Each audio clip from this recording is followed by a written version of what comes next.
Como decía nuestro hermano, seguimos en esta tarde, continuamos con esta serie maravillosa. Yo no sé si usted la ha encontrado maravillosa, esta serie acerca de los hebreos. Y como decía nuestro hermano, vamos a leer el capítulo número 7 de los versos 1 al 3 y lo haremos en el nombre de nuestro Señor Jesucristo. Dice así: porque este Melquisedec, rey de Salem, sacerdote del Dios Altísimo, el cual se encontró con Abraham cuando éste regresaba de la matanza de los reyes y lo bendijo, y a quien Abraham le entregó el diezmo de todos los despojos, cuyo nombre significa primeramente Rey de Justicia y luego también Rey de Salem, esto es, Rey de Paz, sin padre, sin madre, sin genealogía, no teniendo principio de días ni fin de vida, siendo hecho semejante al Hijo de Dios, permanece sacerdote a perpetuidad. Nos bendiga el Señor, así como está. Vamos a hacer una pequeña oración para que, cierto, el Señor nos revista de su gracia, a mí, cierto, para poder hablar y a usted también para poder oír. Bendito Padre, justo, buen Señor, cuántas gracias tenemos que darte, Señor amado, porque sin duda alguna estar en tu casa, Señor, es un tremendo privilegio, es una tremenda bendición poder llegar hasta este lugar. Señor amado, donde hay 2 o 3 congregados, allí en medio de ellos, si están unidos en el nombre de Jesucristo, en medio de ellos estás tú, Señor amado. Y en esta hora te agradecemos, Padre mío, porque habemos más de 2 o 3 que estamos congregados en este lugar. En tu nombre, Señor, para, Padre mío, como decía nuestro hermano, inquirir acerca de tu palabra, para que ella sea, Padre mío, lo necesario, Señor amado, para nuestras vidas. Señor, debemos ser edificados, necesitamos ser edificados, necesitamos que tu gracia, Padre mío, cada día nos inunde, sin duda alguna, Señor amado, y este día no es distinto, Señor amado, necesitamos de tu gracia. Señor, necesito, Señor amado, de su presencia y su Espíritu Santo para poder, Señor, expresar fielmente lo que, Señor, este texto a lo mejor nos quiere decir. Bendito Dios, te doy gracias también y te ruego por mis hermanos, tanto los que estamos aquí, Señor amado, como los que están en sus hogares, que podamos, Señor amado, abrir nuestros oídos espirituales para oír lo que usted tenga que hablarnos, Señor amado. Le pedimos estas misericordias y estos favores, Señor amado, humildemente, en el nombre de Jesucristo, tu Hijo, nuestro bendito Señor. Amén. Bien, están todos por ahí atrás, pero no los distingo muy bien desde aquí. Sentaron todos por ahí atrás. Pero bueno, bien, como hemos venido hablando, ¿cierto? En este libro de los Hebreos, hay muchas cosas, ¿cierto?, que hemos ido tomando a medida que ha ido pasando el tiempo. Ya partimos hace bastantes semanas atrás hablando acerca de este libro, pero empezamos una sección un tanto nueva, aunque ya se nos viene hablando de lo mismo en varios capítulos. Y el tema o el tenor, ¿cierto?, del cual vamos a hablar en esta hora se extiende casi hasta el capítulo número 10. Pero vamos a rememorar un poco, vamos a recordar por dónde hemos venido. Y como decía nuestro hermano en la oración, ¿cierto?, en la primera oración que hacíamos en este lugar, Cristo es nuestro sumo sacerdote. Y este sacerdote que es llamado Jesucristo, el texto, la primera vez que aparece en el libro de Hebreos, es en el capítulo 2, versos 17 y 18, y en donde nos muestra que Jesús no ayudó a los ángeles, sino que nos ayudó, ¿cierto?, a nosotros, a la descendencia de Abraham, primero a los judíos, ¿cierto?, y hoy día, por ende, nos ha ayudado a nosotros. También la sección como sumo sacerdote ya comienza a partir del capítulo 4, verso 14, y se extiende hasta el 5:10. Y para recordarnos, nos decía que es la presentación de Cristo como el sumo sacerdote que necesitábamos.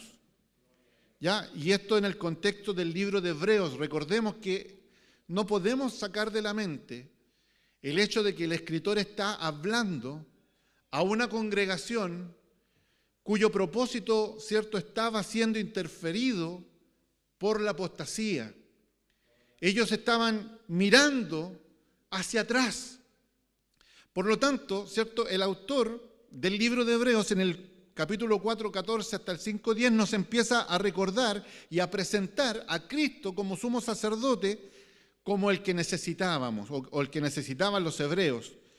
Muestra los requisitos, ¿cierto?, para poder ser del sacerdote levítico, pero especialmente, ¿cierto?, de la descendencia de Aarón como sumo sacerdote.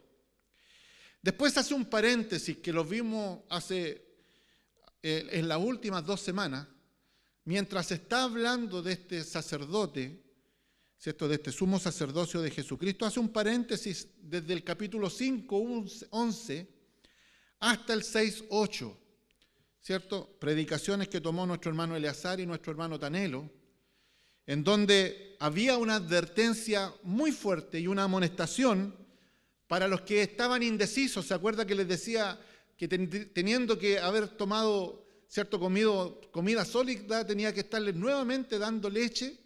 ¿Se acuerda o no? Y después, ¿cierto?, nuestro hermano Tanelo nos mostraba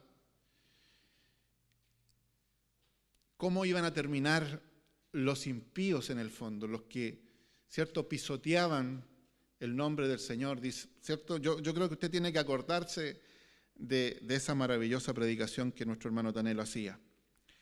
Y comenzamos el capítulo 6:9, donde el autor, ¿cierto?, hasta el 6:20, las últimas 2 predicaciones de nuestro hermano Jovino y de nuestro hermano Jacob, ¿cierto?, daba vuelta a esto. Primero hablaba de nosotros, ¿cierto?, cómo hemos descuidado a lo mejor el profundizar en las cosas de Cristo.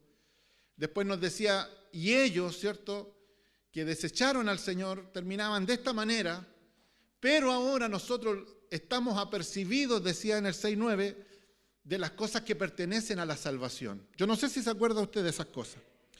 Entonces, ahora hablaba a los salvos y hablaba acerca de la grandeza de Abraham y cómo Dios jura a Abraham, ¿cierto?, acerca de las promesas que le había hecho, para confirmar su propósito o sus pactos, ¿cierto?, con las promesas y este juramento maravilloso que hace, ¿cierto?, Dios, pero lo hace, ¿cierto?, no pudiendo jurar por ninguno mayor, dice el texto que escuchábamos a lo mejor el día domingo, juró por sí mismo, ¿cierto? Y estas promesas, este juramento, era para afianzar la confianza no solamente de Abraham y de su descendencia, sino que también era para afianzar nuestra confianza hoy, afianzar nuestra confianza de que tenemos que estar persuadidos de estas cosas mejores. Y termina el capítulo, ¿cierto?, 6:20 con una expresión, ¿me la puede colocar, hermano? 6:20 de Hebreos, donde dice, a donde Jesús entró por nosotros como precursor hecho según el orden de Melquisedec, sumo sacerdote para siempre. Pero ya entrando al texto que acabamos de leer de lo que corresponde a hoy, podríamos preguntarnos, ¿quién es este Melquisedec? Y la verdad que la Biblia en sí no dice mucho acerca de Melquisedec. Mire, podemos verlo, ¿cierto?, que el autor de Hebreos lo cita en el capítulo 5:6, lo cita en el capítulo 5:10 y en el 6:20 que acabamos, ¿cierto?, y ahí está en pantalla.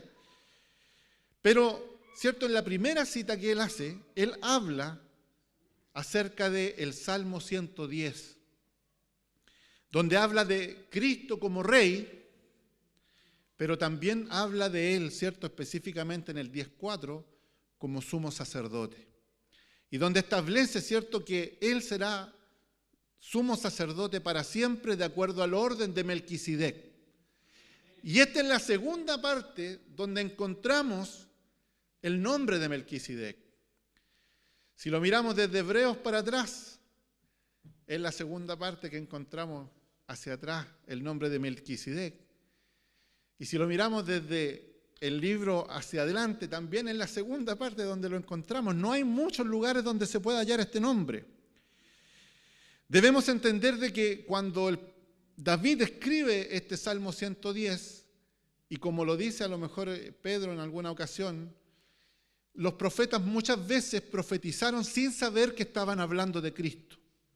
Y en el Salmo 110 sucede esto porque está hablando de rey y también hace esta aseveración acerca del sumo sacerdote, pero sin entender él de que posteriormente este sería un versículo muy importante para nosotros. Mire, Melquisedec es un personaje sumamente misterioso dentro de la Biblia, pero al mismo tiempo, a pesar de que es misterioso y no sabemos mucho de él, es un personaje muy importante. Y lo vamos a ir desglosando a medida que vayamos avanzando en la predicación. No es mucho lo que se conoce de él, ¿cierto? También es parte de la tradición oral, de la tradición, ¿cierto?, de los judíos, pero no hay muchos lugares en la Biblia, como le decía, donde esté escrito. El pueblo hebreo, la iglesia de los hebreos específicamente, a lo mejor no recordaba mucho esto. Por eso es que el autor lo cita tantas veces. Y sin embargo el Espíritu Santo, y esto es maravilloso en poder entenderlo, porque quisiéramos haber indagado más acerca de este Melquisedec, pero el Espíritu Santo dejó lo justo y lo necesario acerca de Melquisedec, porque era lo que se necesitaba saber de él solamente. No se necesitaba saber más, porque cualquier otra cosa que nosotros sepamos a medida que vamos desarrollando el tema de Melquisedec, nos vamos a dar cuenta que hubiese estorbado en lo que, ¿cierto?, establece el autor de Hebreos. Pero llegamos a nuestro texto, y el que hemos leído, ¿cierto?, capítulo 7, versos 1 al 3, en donde yo le voy a invitar a hacer un paréntesis. Vamos a leer la primera parte del primer verso y vamos a terminar con la última parte del tercer verso, ¿cierto? Y podríamos decir lo siguiente: porque este Melquisedec, siendo hecho, en el verso 3, semejante al Hijo de Dios, permanece sacerdote a perpetuidad. Podemos hacer ese corte, ¿cierto? Y dar esta aseveración. Y en medio se nos produce un paréntesis que es muy necesario. Y lo vamos a desglosar. Y el paréntesis dice así, verso 1.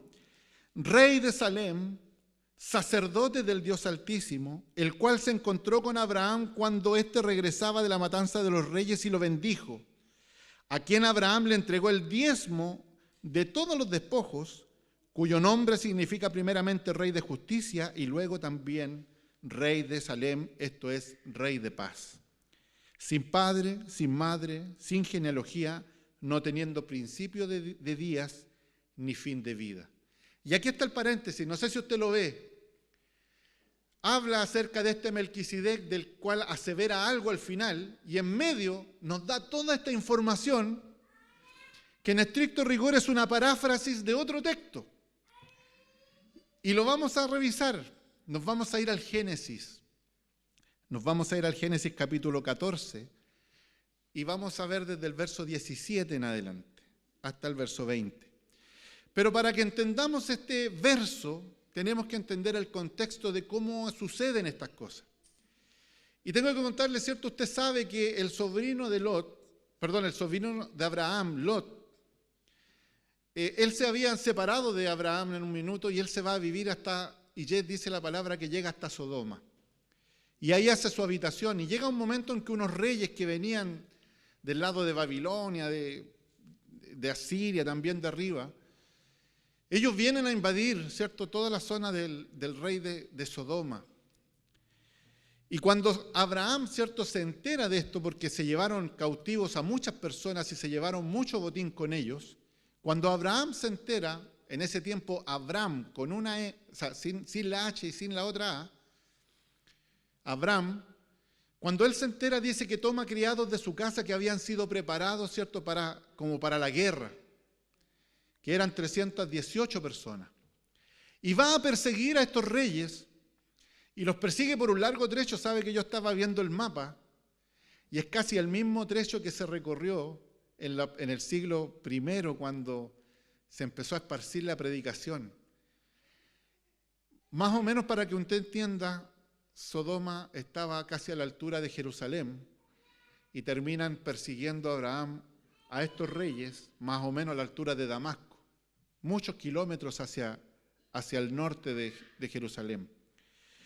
Y nos encontramos con este texto, y dice: y a su regreso, después de derrotar a Kedorlaomer y a los reyes que estaban con él, estamos hablando de Abraham, salió a su encuentro el rey de Sodoma, que estaba, cierto, en Jerusalén, en el valle de Sabe, es decir, el valle del rey. Entonces Melquisedec, en ese tiempo Jerusalén no se llamaba Jerusalén, se llamaba Salem. Entonces este Melquisedec, rey de Salem, sacó pan y vino. Él era sacerdote del Dios Altísimo, y lo bendijo a Abraham, diciendo: bendito sea Abraham del Dios Altísimo, creador del cielo y de la tierra, y bendito sea el Dios Altísimo que entregó a tus enemigos en tus manos, y le dio a Abraham el diezmo de todo. Y esto es todo lo que sabemos de Melquisedec. Así que vamos a pasar a la aplicación ahora. No hay mucho, ¿cierto? No hay mucho de dónde sacar. Y a lo mejor podríamos hacer mucha investigación y a lo mejor dedicarnos a hablar de ciertos temas. Por ejemplo, hablar de Melquisedec como rey de Salem, ya que Salem era Jerusalén, la que iba a ser después, posteriormente, Jerusalén. También podríamos hablar de que Melquisedec sacó pan y vino. ¿Usted ha escuchado de eso en alguna ocasión o no? ¿Se acuerda de la Santa Cena? Ahí en la noche anterior a la crucifixión, cuando Cristo les da pan y vino, ¿cierto?, a los discípulos. Podríamos hablar y hacer a lo mejor una semejanza de esto. O podríamos hablar de que cuando alguien, ¿cierto?, recibía a otro que venía de lejos, le servía pan y vino como una forma, ¿cierto?, cortés de atenderlo por el cansancio del camino. Pero fíjese que el autor de Hebreos no habla de estas cosas. O podríamos hablar, ¿cierto?, que Melquisedec era sacerdote del Dios Altísimo. Y aquí podríamos hacernos un montón de preguntas. ¿Se fija que estamos a la misma altura de Abraham?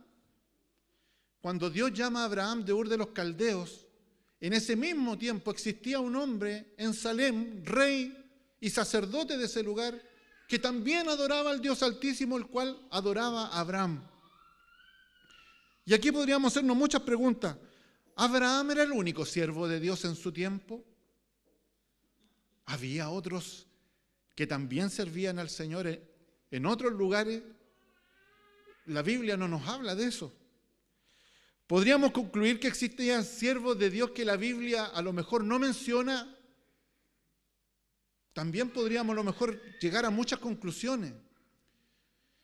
Podríamos hablar acerca de que ¿habían otros sacerdotes de la orden de Melquisedec hacia abajo o hacia atrás de él? También podríamos preguntarnos cómo no existía una genealogía de Melquisedec, si Melquisedec era rey de Salem. Y usted sabe el protocolo que hay en una casa real. Se sabe del papá, del abuelo, del bisabuelo y de todo el linaje que viene para que él pueda ser rey, porque para poder ser rey se necesita de un linaje. Pero de Melquisedec no se habla ninguna de estas cosas. Sin embargo, tenemos que volver a concluir y decir: el Espíritu Santo dejó lo justo y necesario acerca de Melquisedec para que pudiese ser hecho semejante a Cristo.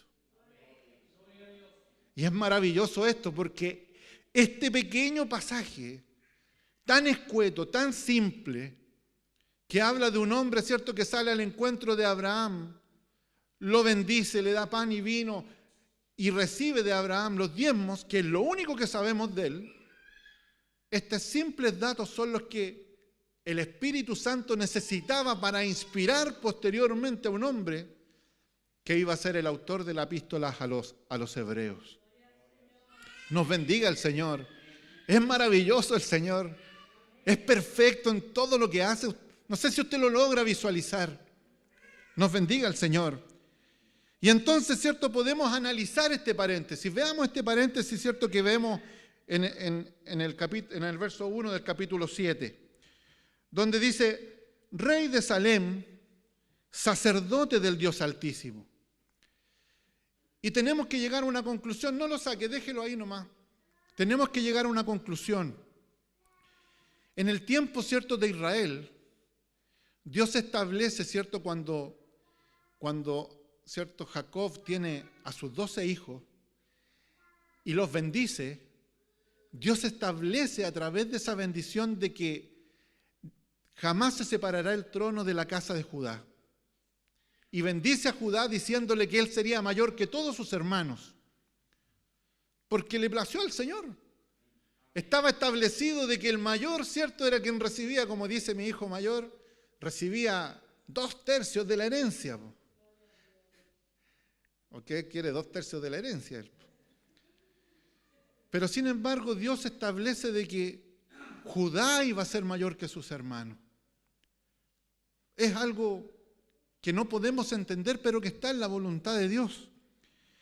Y también entendemos, ¿cierto?, de que cuando se reparte la herencia, ¿cierto?, cuando se reparte la tierra, Dios establece de que todos tendrían una parte, pero los hijos de José, que eran 2, Efraín y Manasés, recibirían una parte cada uno, y nos quedaban 12 partes, pero hubo uno que no recibió herencia terrenal, y esa fue la tribu de Leví. Yo no sé si usted se va acordando de todas estas cosas. Pero Leví, le dice el Señor a Leví, tu herencia seré yo, porque él servirá todos los días delante de Dios y servirá a Dios, ¿cierto?, como sacerdote, ¿cierto?, en el templo, ministrando, ¿cierto?, en favor del pueblo. Por lo tanto, podemos llegar a la conclusión de que en Israel había algo que era incompatible y que Dios prohibía. Era que solo los reyes debían ser desde la tribu de Judá y los sacerdotes debían ser de la tribu de Leví. Por lo tanto, tenemos que entender de que no había ningún hombre que fuese rey y sacerdote al mismo tiempo en Israel, porque Dios les da mandato acerca de estas cosas. Sin embargo, Melquisedec no era de Israel. Recordemos que Israel vino a nacer 3 generaciones después de Abraham. Abraham, Isaac, Jacob, y Jacob fue cambiado su nombre a Israel, y de ahí vienen las 12 tribus recién, donde Dios, ¿cierto?, les da mandamiento, y viene después de 400 y tantos años, viene Moisés a quien Dios le da la ley. Pero estamos aquí arriba con Melquisedec. Sin embargo, en este párrafo nos dice, rey de Salem, porque este Melquisedec, rey de Salem, sacerdote del Dios Altísimo, tenía estos 2 atributos. Él era rey y era sacerdote. Y aquí quiero hacer una nota entre paréntesis. ¿Sabe que en Israel una de las cosas más importantes que usted la puede ver a lo largo de la Biblia era la genealogía? Usted puede verlo empezando Mateo, por ejemplo, o Marcos, no me acuerdo cuál es el que tiene la genealogía de Jesús, Mateo creo que es. Y podemos ver acerca de la genealogía de Jesús. También podemos ver cuando habla de los nombres, ¿cierto?, de los que salieron de un lugar a otro y se nombra por familia. Y era muy importante que dijera, hijo de, y se nombraba quiénes eran. Incluso a mí me sorprende, en una de las genealogías en el Antiguo Testamento se habla de aquellos, ¿cierto?, que cayeron, ¿cierto?, una familia, ¿cierto?, que se levantó contra Dios. Sin embargo, a medida que pasó el tiempo, ellos fueron destruidos, pero a medida que pasó el tiempo en la genealogía, seguían estando ahí. Entonces era muy importante. Sin embargo, Melquisedec, él no tenía genealogía. El Espíritu Santo, o sea, déjeme explicarme mejor. Sí tenía genealogía, pero al Espíritu Santo le plació que no quedase registrada esa genealogía, porque era necesario. Después pasamos a la segunda parte donde dice que se encontró con Abraham cuando éste regresaba de la matanza de los reyes y lo bendijo. Y Abraham le entregó el diezmo de todos los despojos. Y aquí tenemos claramente que entender de que Melquisedec, ¿cierto?, es reconocido incluso por Abraham como superior a él. ¿Por qué? Porque bendice, ¿cierto? Melquisedec bendice a Abraham. Y el capítulo 7, verso 7 de Hebreos, que nuestro hermano Daniel, ¿cierto?, el próximo domingo nos va a entregar la guinda de la torta de esta predicación, como dijo el otro día. Él va a hablar acerca de que, sin discusión alguna, el menor es bendecido por el mayor. Pero está hablando de este Melquisedec que bendice a Abraham. Y Abraham reconoce en él que era una persona superior delante de Dios porque era el representante mismo del Dios Altísimo. Y le entrega los diezmos de todos los despojos que él, ¿cierto?, obtuvo después de ir a la matanza de estos reyes que habían invadido Sodoma. ¿Podemos decir que hubo una comunicación especial entre Melquisedec y Abraham? Una comunicación espiritual entre ellos. Y podríamos decir que sí, usted no bendice a alguien si usted no está conectado con él. Si usted no lo conoce, a lo mejor no hay ninguna comunicación, usted simplemente lo saluda y se va. Pero cuando hay una comunicación, cuando usted es hermano mío y yo soy hermano suyo, pero hermanos porque somos hijos de un mismo Padre, el Señor, entonces hay una comunicación espiritual entre nosotros. Es así. Yo hoy día saludaba a un compañero mío, un amigo mío que vive en República Dominicana y ayer falleció su mamá. Y yo le mandaba mis condolencias, le decía, hermano mío, me gustaría estar contigo ahí, pero mi corazón está contigo. Nos bendiga el Señor. Entonces hay una comunicación porque somos hijos de un mismo Padre. Entonces Melquisedec y Abraham tuvieron esta comunicación, tanto así que Melquisedec bendice a Abraham y Abraham le entrega los diezmos de todo a él.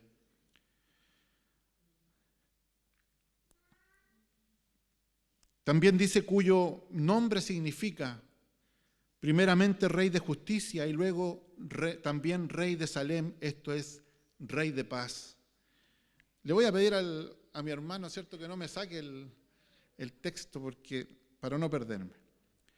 Y podemos decir que Rey de Salem, en este caso Melquisedec, que era Rey de Salem, era un rey, ¿cierto?, un líder político de esa ciudad. También era un líder espiritual de esa ciudad porque era sacerdote. Y Melquisedec significa mi rey es justo. Por eso que dice aquí el texto, ¿cierto? Primeramente, significa rey de justicia. Porque Melquisedec significa mi rey es justo. Y Salem, usted no sé si a lo mejor sabe, yo tenía un hermano, un viejito que era en San Miguel los primeros años que yo llegué al Evangelio, y él se llamaba Salem. Y me dio curiosidad saber por qué se llamaba Salem, pues, y lo busqué en un diccionario bíblico, y en ese tiempo supe que Salem significaba paz. Por lo tanto, Rey de Salem significa Rey de paz. ¿Vamos siguiendo? Entonces, y aquí podríamos hacer una aseveración, no puede existir paz si primero no hay justicia. Porque para que podamos estar con Dios, primero nosotros debemos ser justificados. Sin la justicia derramada en nosotros no podemos tener paz para con Dios. Por lo tanto, primeramente significa Rey de justicia y también Rey de paz.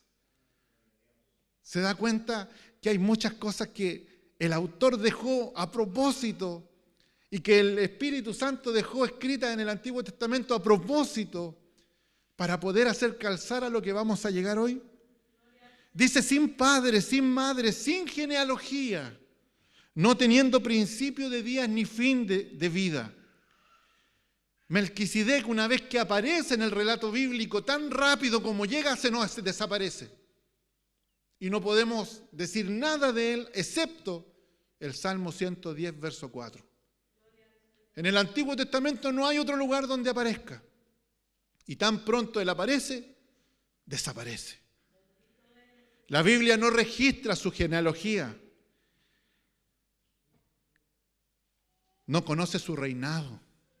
No habla si era un rey justo, no era justo, si era un rey pacífico, si atendía bien a sus súbditos. No dice nada de eso. No conocemos su sacerdocio, ni de dónde él fue nombrado sacerdote, ni a quién nombró después de él. Porque la Biblia no menciona esas cosas. No conocemos a su padre, no conocemos a su madre, no conocemos su fecha de nacimiento, ni tampoco su muerte. Lo único que podemos decir, bendito sea el silencio del Espíritu Santo. Muchas veces el Espíritu Santo nos habla, pero hay veces que el Espíritu Santo guarda silencio.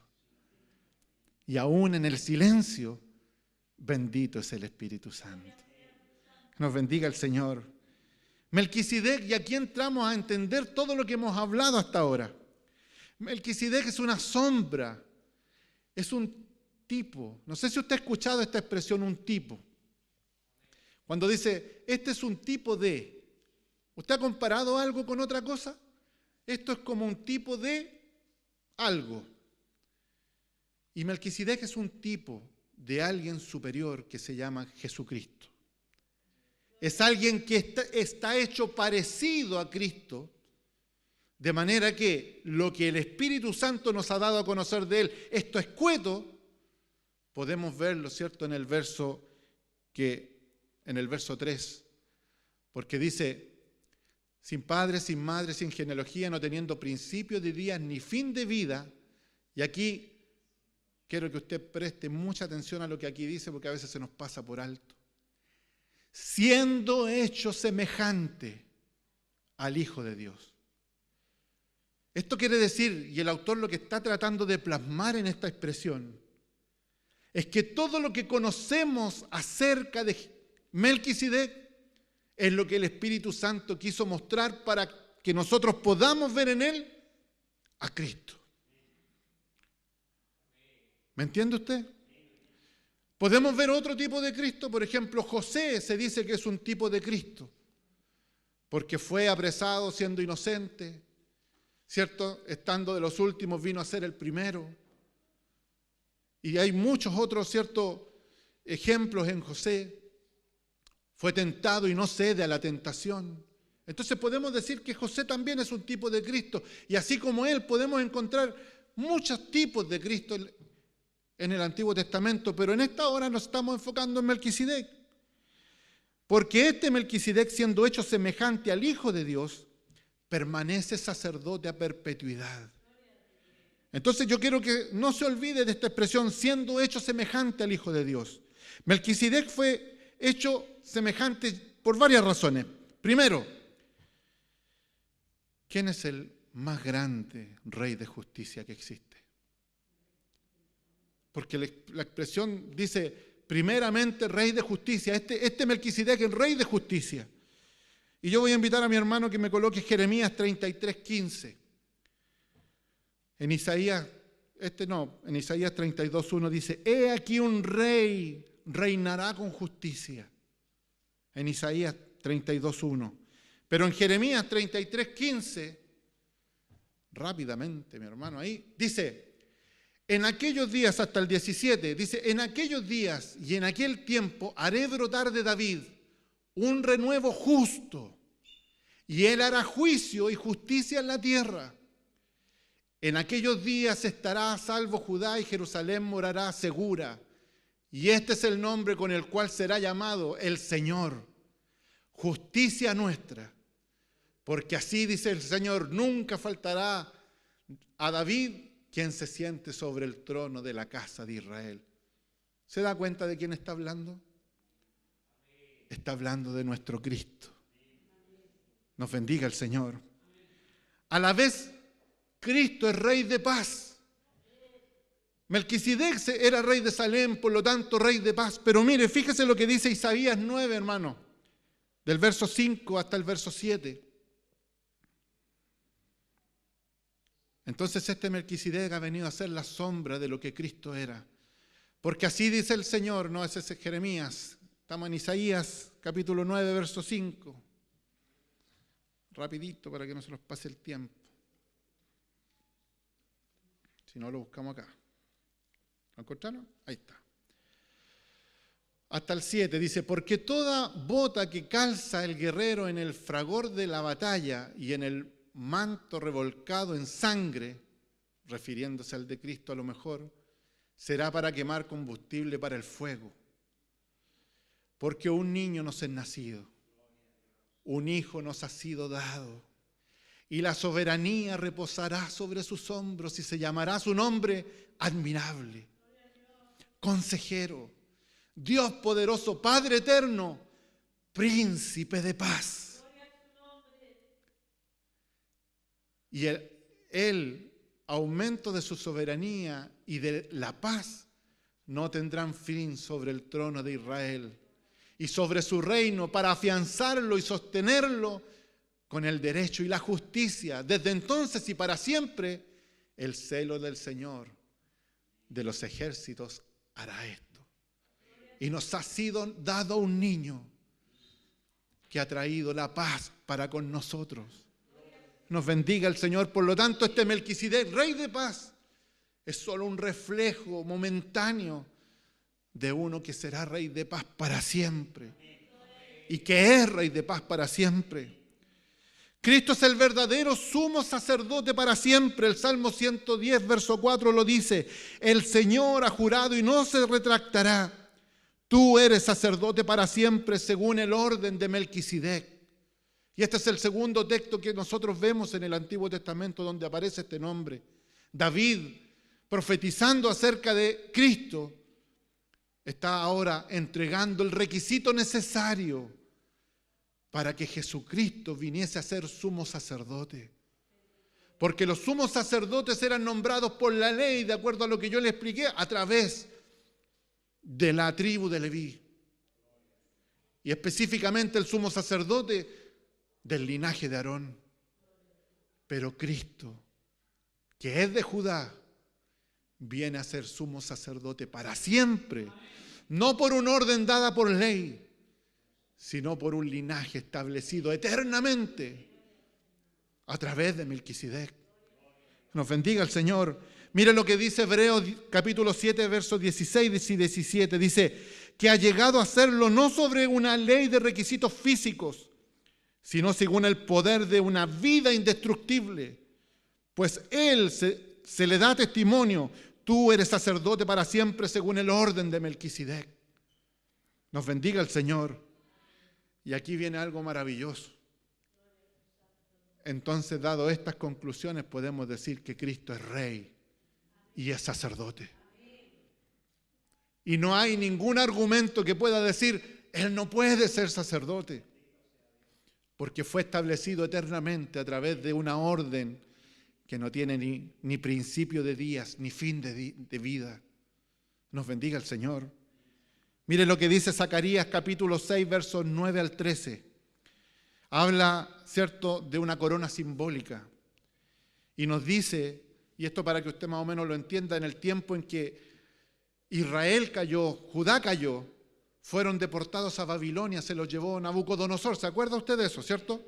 Pero cuando vuelven al cabo del tiempo, cuando ellos retornan, ¿cierto?, primero con Zorobabel, después con Nehemías y Esdras, en ese momento Zacarías, ¿cierto?, que era profeta de ese tiempo, dice lo siguiente y habla acerca de una visión. Y vino palabra del Señor a mí diciendo, toma ofrendas de los desterrados, de Heldai, de Tobías y de Jedaías, y el mismo día ve y entra en la casa de Josías, hijo de Sofonías, donde ellos han llegado de Babilonia. Toma plata y oro, haz una corona y ponla en la cabeza del sumo sacerdote Josué, hijo de Josadac. Y háblale diciendo, así dice el Señor de los ejércitos, He aquí un hombre cuyo nombre es renuevo, porque él brotará del lugar donde está y reedificará el templo del Señor. Recordemos que el templo había sido destruido. Sí, reedificará el templo del Señor, y él llevará la gloria y se sentará y gobernará en su trono. Será sacerdote sobre su trono, sacerdote y rey, y habrá consejo de paz entre los dos oficios. Se da cuenta que aún en tiempos en que nosotros quizás ni siquiera nos habíamos dado cuenta, Dios y el Espíritu Santo están hablando de uno que se sentará en el trono y al mismo tiempo será sacerdote, como lo fue Melquisedec y como ahora para nosotros lo es Jesucristo. Nos bendiga el Señor. No está Melquisedec por casualidad en la Biblia. Nos bendiga el Señor. Por lo tanto, el pasaje quiere mostrarnos dos cosas principales. El sacerdocio de Melquisedec es superior al sacerdocio de Aarón. Porque el sacerdocio de Aarón, y lo vamos a ver más adelante con mucha explicación, es un sacerdocio temporal, de hombres temporales, que no podían quitar el pecado eternamente, sino que año tras año debían presentarse, primero por sus pecados y después por los pecados del pueblo. Pero Melquisedec, la orden, ¿cierto?, que él representa para que Cristo sea sumo sacerdote, él entra al santuario una sola vez y para siempre, no presentando continuamente los sacrificios, sino que una sola vez. Nos bendiga el Señor. Y por lo tanto el sacerdocio de Melquisedec valida el eterno sacerdocio de Jesucristo. Nos bendiga el Señor. Volviendo al contexto de la carta, dice que siendo hecho semejante, ¿se acuerda que yo le dije que lo mantuviera ahí?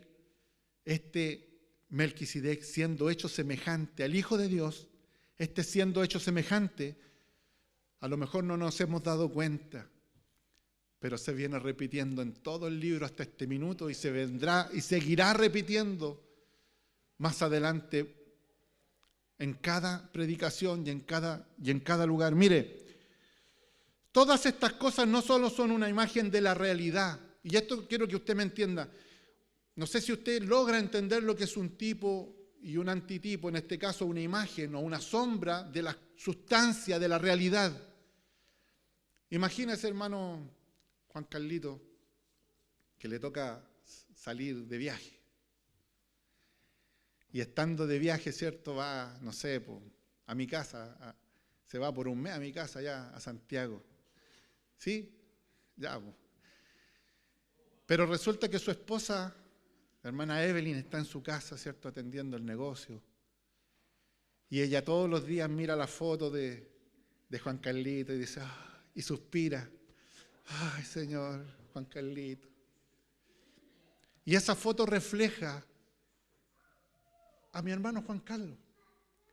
Pero cuando el hermano Juan Carlos vuelva, y como en las películas, ¿cierto?, toque la puerta y la abra así, y aparezca él así, radiante en luz. Y la hermana que va a estar allá en el fondo de la casa, ¿cierto?, va a mirar y va a tirar la foto lejos y va a salir corriendo a abrazar. Porque lo echa de menos, porque lo quiere tener. Pero la foto quedó por allá. No sé si logra entender lo que significa una sombra. Es algo que representa algo mayor, pero que no es eso. Y esto tenemos que dejarlo muy claro.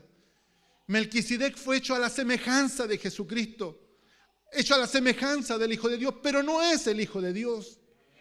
Algunos dicen que es una teofanía, de una cristofanía, que Cristo descendió y se hizo carne para ahí mostrarse. No, Melquisedec tenía padres, Melquisedec tenía genealogía, pero el Espíritu Santo decidió guardarla en secreto porque era necesario que entendiésemos la imagen de lo que se está mostrando. Un Melquisedec sin principio de días, sin fin de días, en una orden que permanece para siempre porque no se sabe nada de ella. En donde no se sabe si Melquisedec nació o si murió. De la misma manera tenemos un Cristo que jamás fue creado y jamás va a perecer. que no tiene principio de días ni fin de días. Nos bendiga el Señor, hecho sumo sacerdote para siempre. Nos bendiga el Señor. Por lo tanto, lo que está haciendo el autor con este hecho semejante es cada vez más divorciarse del judaísmo. ¿Por qué? Porque teníamos un cuerpo, una iglesia que estaba fundamentada en las cosas superiores. Sin embargo, a través de la persecución del tiempo, la falta, ¿se acuerda de la introducción? A lo mejor la falta de tiempo que Cristo decían que iba a venir y no venía nunca, empezaron a desanimarse. Empezaron a ver la persecución, empezaron a añorar el templo. Qué hermoso eran los servicios en ese lugar. Qué hermoso era cuando presentábamos nuestro holocausto. Y ahora tenemos que adorar a Cristo, a lo mejor en una pieza, en un lugar estrecho, sin pompa. Añoraban el templo, la pompa, los sacrificios, las costumbres, desestimaban que Cristo era suficiente. Por eso la advertencia de nuestro hermano Tanelo cuando habla del capítulo 6. Y vuelven a crucificar a este Cristo para sí mismo, diciendo crucifíquenle, porque no han creído en Él. El autor sigue mostrando la superioridad de Cristo, porque Cristo fue el cumplimiento de las profecías. Las profecías eran una sombra. Cristo es el cumplimiento de las profecías. Cristo fue superior a los ángeles que entregaron la palabra de Dios a Moisés, porque Cristo es quien creó los ángeles. Cristo es superior al mismo Moisés. ¿Se acuerda cuando hablábamos de esto? El profeta más grande para el pueblo de Israel, Moisés. Sin embargo, Cristo es superior a Moisés porque Cristo es el dueño de la casa. Moisés solo era un siervo dentro de la casa de Dios. Apoca la confianza en el fundamento del arrepentimiento de obras muertas. Está hablando del judaísmo. Ahora es el turno de somos hijos de Abraham. ¿Se acuerda de esta expresión cuando Cristo les habla a los fariseos y le dice, nosotros somos hijos de Abraham? Y Cristo les dice, yo puedo sacar a hijos de Abraham de debajo de estas piedras. Y lo vemos ahora porque este Abraham, el patriarca, el que era el mayor de todos, a través del cual descendió todo Israel, ahora viene a ser inferior a Melquisedec. Porque Melquisedec es quien lo bendice y él tiene que entregar los diezmos a este Melquisedec. Por lo tanto, Melquisedec ahora, lo que está haciendo el autor, este Abraham en el cual ustedes tienen posada su confianza, aún es menor que la sombra, cuanto más de la realidad que es Cristo. Nos bendiga el Señor, ya que no solo bendice a Abraham, sino que recibe de él el diezmo en reconocimiento de la autoridad, ¿cierto? Este es el comienzo de esta sección donde el autor empieza a desmoronar todas las cosas. Dice el verso 7-18 que el mandamiento anterior es débil y es inútil, que lo vamos a ver en las próximas predicaciones, refiriéndose al sacerdocio de Aarón, impuestos por ley, pero ese mandamiento era débil y inútil. El verso 7-22 dice que Jesús ha venido a ser fiador de un mejor pacto, porque este pacto va a quedar en desuso, y lo vamos a ver en el capítulo 8. Todas las cosas, cierto, que son sombras están destinadas a desaparecer, porque ha venido la realidad. Nos bendiga el Señor, porque el antiguo pacto o mandamiento solo es una sombra de las cosas celestiales, dice el capítulo 8, verso 5. Mire lo que dice David Burt, en su comentario a los Hebreos, dice: en cuanto al futuro del sacerdocio levítico, después de la manifestación del Mesías, el autor demostrará claramente, refiriéndose al autor de Hebreos, sobre la misma base de la cita del Salmo 110, que el orden de Aarón no era más que una institución parentética, temporal y terrenal, que Dios constituyó como provisión para su pueblo a la espera de la venida de Cristo, pero que cede y desaparece ante la llegada del orden sacerdotal verdadero, permanente y celestial, del cual ha servido como ilustración y anticipo. Nos bendiga el Señor. ¿El por qué? ¿Qué hora es? Oh, se me pasó volando la hora. Bueno, que empezamos tarde. Entonces, la primera palabra que encontramos en este pasaje que hemos leído del capítulo 7 nos pone un porqué. Y estamos hablando, y aquí yo quiero que usted me ayude a retroceder un poco. Vamos a ir para atrás ahora. Vinimos de adelante ¿cierto? Desde el principio hasta ahora, pero ahora nos vamos a devolver. ¿Por qué? Eso es lo que pone el autor, capítulo 7, verso 1, hermano Eleazar. ¿Por qué? Porque Melquisedec está aseverando algo que viene de atrás. Eso usted lo sabe, ¿cierto? Nuestro hermano Juan Carlito también empezaba su predicación el otro día con un ¿por qué? Dice, ¿por qué? Y tenemos que volver al Salmo, al verso 19 y 20 del capítulo 6, que nos dice así: tenemos como ancla del alma una esperanza segura y firme, y que penetra hasta detrás del velo, donde Jesús entró por nosotros como precursor, hecho según el orden de Melquisedec, sumo sacerdote para siempre. Y yo no sé si usted escuchó la predicación del domingo, pero encontré esta ilustración maravillosa. Porque este Cristo que fue hecho sacerdote según este orden, Él es el ancla de nuestra alma, una esperanza segura y firme, que penetró el velo. Y como decía nuestro hermano en la ilustración, es el esquife que descendió del bote y llegó al puerto y fue amarrada al ancla en ese lugar para que la nave no zozobrara y pudiese llegar segura a atracar al puerto. Cristo entró, dice, precursor. Él entró como precursor nuestro ante la presencia misma de Dios y estamos anclados a Él.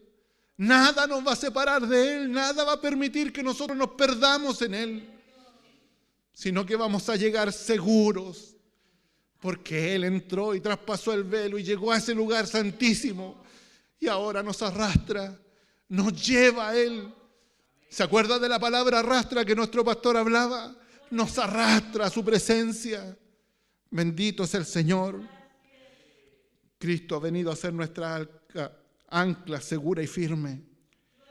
Pues Dios juró por sí mismo acerca de Abraham y de su descendencia, de la cual hoy día nosotros somos herederos. Juró por sí mismo. Por eso debemos estar persuadidos de cosas que son mejores y que pertenecen a la salvación. Nos bendiga el Señor. Dejando de lado las enseñanzas elementales. Todos estos textos son textos que hemos visto para atrás. Y no echando otra vez el fundamento del arrepentimiento de obras muertas. Porque es imposible que los que una vez fueron iluminados, los que han estado aquí y han gozado del don celestial, fueron hechos participantes del Espíritu Santo, que gustaron la buena palabra de Dios y de los poderes del siglo venidero. Si no creen, si nunca han creído, hermano amado, no hay para ellos esperanza. Pero nosotros estamos anclados a Cristo. Por lo tanto, hermano amado, y esta es la aplicación que tenemos que tener de esta palabra en esta tarde, es imperioso que nuestra vida esté unida a Cristo. Hermano querido, es imperioso que nuestra vida esté unida a Cristo. Es imperioso que nuestra fe esté en Jesucristo. Es imperioso que vivamos la vida que sin Cristo no podríamos vivir. Es necesario que vivamos esa vida en humillación, en oración, en alabanza, que en las mañanas cuando nos levantemos hagamos una comunión con nuestro Señor, que leamos su palabra, que tratemos por todos los medios de entenderla y no solo entenderla, sino que vivirla. Porque Él vivió la vida que nosotros no pudimos vivir. Y ahora estamos atados a Él, que es el ancla del alma y que no dejará que nuestra vida se pierda. Porque Él ha venido a ser fiador de un mejor pacto, establecido sobre mejores promesas. Promesas que Dios juró por sí mismo que serían cumplidas. Y esa es nuestra esperanza. ¿Vive usted por esta esperanza? Hermano amado, ¿tiene esta esperanza en su corazón? Si no la tiene, hermano querido, nunca es tarde. Nunca es tarde para entender de que hay un Cristo que nos bendijo. Nunca es tarde para entender de que hay un Cristo que fue fiador, y no solo fiador, sino mediador de un mejor pacto. Él se puso en mi lugar, Él pagó el precio que yo tendría que haber pagado. Por eso viene a ser un mejor sumo sacerdote, porque siendo tentado en todo, siendo escarnecido, sufriendo nuestras debilidades, Dios lo levantó al tercer día de entre los muertos y hoy está sentado a la diestra de Dios, intercediendo por nosotros como Rey y como sumo sacerdote. Nos bendiga el Señor. Hermanos, si esta palabra no nos conmueve, si esta palabra no nos hace entender la importancia que tiene cada palabra de esta Biblia, realmente necesitamos mucho más de Cristo. Nos ayude el Señor. Póngase de pie. Vamos a dar gracias al Señor por esta palabra y que el Señor nos ayude a comprender lo que de aquí en adelante nos vendrá hablando. Seguiremos hablando acerca de Melquisedec y Dios dé gracia a cada uno de aquellos, cierto, que tendrán esta misión. Bendito Dios, buen Señor. Cuántas gracias tenemos que darte, Padre mío, porque somos tan necesitados de ti. No podemos, Señor, sino darte gracias, porque estamos anclados a ti, Señor amado.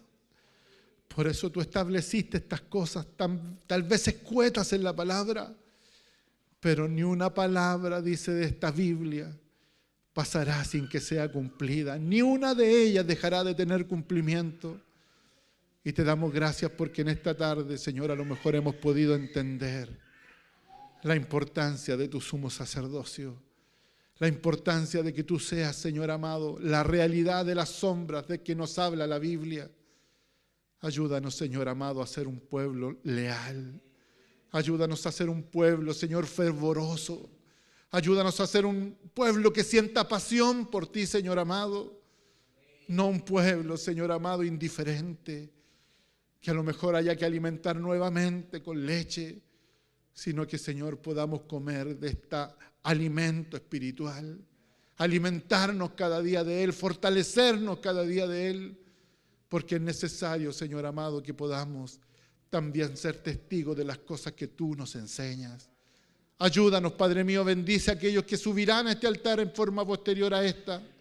Dale gracias, Señor amado, sabiduría para poder, Señor amado, trazar correctamente tu palabra.